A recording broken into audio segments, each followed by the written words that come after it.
মাছখিনি ধুনীয়াকৈ ধুই ল'লোঁ ইয়াৰ মছলা কাৰি বনাম প্ৰথমতে ইয়াক মই তেলত ফ্ৰাই 2-3 পিচ মাছ দি তাতে চব খালোঁ তেলটো ইয়াত লাগি মই এখন খন্তিৰে সম্পূৰ্ণকৈ তেল লাগি তাত লগাই দিলোঁ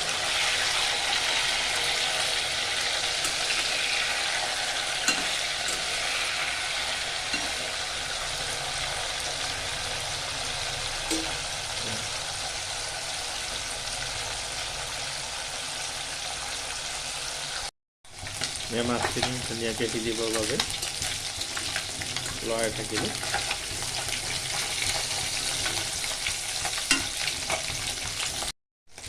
এয়া মই চিলভাৰৰ কেৰাহীত লৈছোঁ চিলভাৰৰ কেৰাহীতকৈ মাটিৰ কেৰাহীত ল'লে বেছি ভাল মাটিৰ কেৰাহীত ল'লে আপোনাৰ এইখিনি ভালকৈ লাগি নধৰে মাছখিনি সেইফালে সিজিবলৈ দি সেইফালে বাকী যিখিনি দৰকাৰী বস্তু মই সেইফালে যোগাৰ কৰি ল'ম প্ৰথমতে মই এই বিলাহী 3-4টা এনেকৈ চপাৰত দি গ্ৰাইণ্ড কৰি ল'ম এতিয়া মোৰ মাছ ভজা হৈ গ'ল তাৰপিছত মই বাকী বস্তুকেইটা যোগাৰ কৰি লওঁ যোগাৰ কৰি লোৱাৰ পাছত মাছৰ মছলা কাৰি এয়া বাকীখিনি বস্তু মোৰ যোগাৰ হৈ গ'ল এয়া সৰু সৰুকৈ আপোনাৰ পিঁয়াজ কুটি ল'লোঁ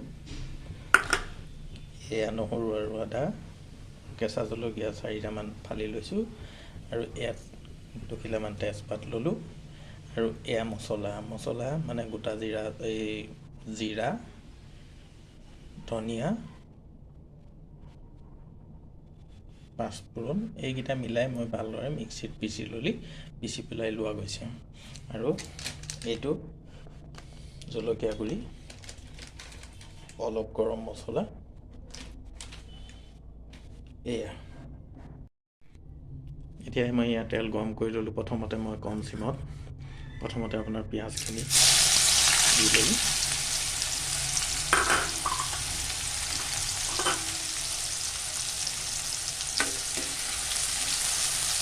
প্ৰথমতে পিঁয়াজখিনি দি মই এনেকৈ ধুনীয়াকৈ ভাজিলোঁ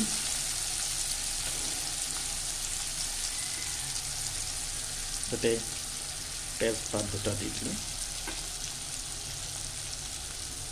কেঁচা জলকীয়া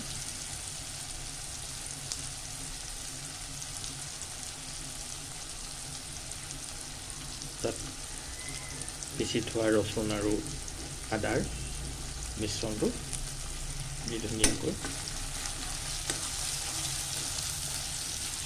ভাজি ল'লোঁ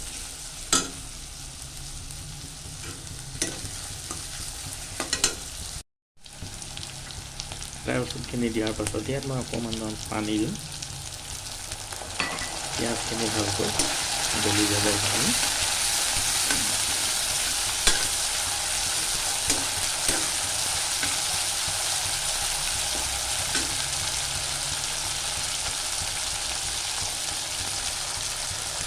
ইয়াতে মই এতিয়া হালধি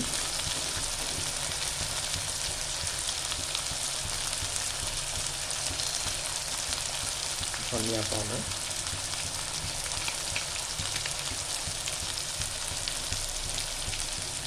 অলপ গৰম মছলা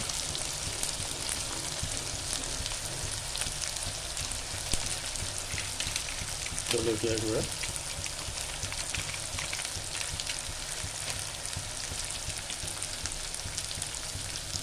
এই মছলাখন এইখিনি দি দিম ধুনীয়াকৈ লৰাই থাকিলোঁ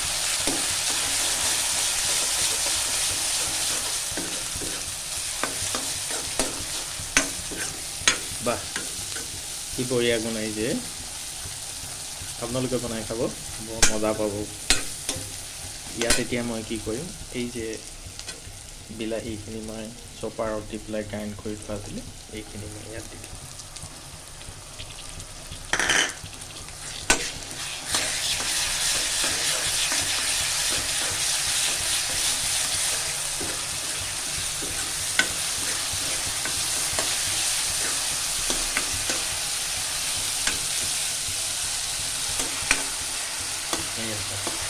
কি ধুনীয়া ৰং আহিছে।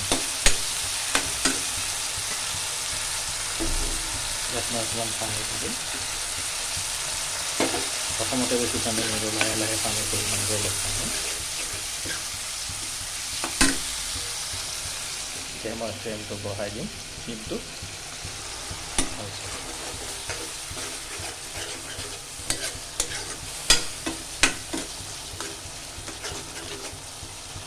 কি ধুনীয়া ৰং আহিছে।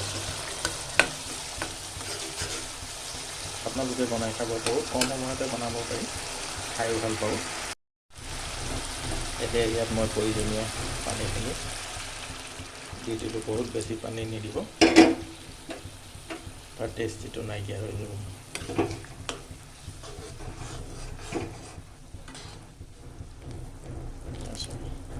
ডাঠ হৈ আছে।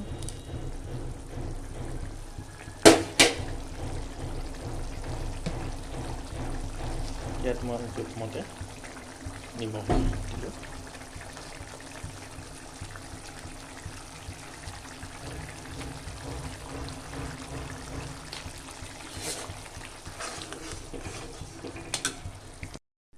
ইয়াত এতিয়া মই ফ্ৰাই কৰি থোৱা মাছ কেইপিচ দি দিম।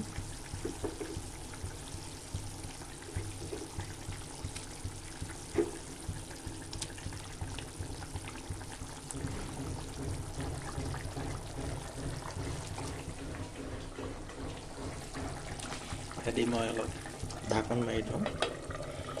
এনেকৈ 15-20 মিনিট, 20 মিনিট নালাগে, 15 মিনিটমান আহিলে ভালকৈ উতল আহিব। যেতিয়া মাছখিনিত বিলাহী, পিঁয়াজ চিয়াজৰ আদি যিখিনি সোমাই যাব, তাৰ টেষ্টিটো এটা বেলেগ হ'ব। সেইকাৰণে 15 মিনিটমান আপোনালোকে বইল কৰিব। এয়া মোৰ মছলা কাৰী হৈ গ'ল, মাছৰ মছলা কাৰী। এয়া কি ধুনীয়া হৈছে।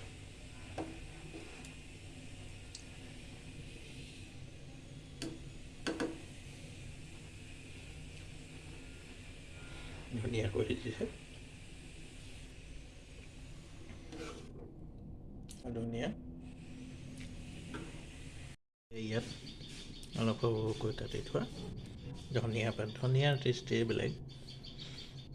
যিকোনো চব্জিতে ধনিয়া হ'লে ভাল হয়। এয়া আপোনালোকেও গৰমে গৰমে পৰিৱেশন কৰিব, ভাল লাগিব। এয়া মাছৰ মছলা কাৰী মই খাবলৈ লৈছোঁ। আপোনালোকেও বনাই খাব, ধুনীয়া লাগে।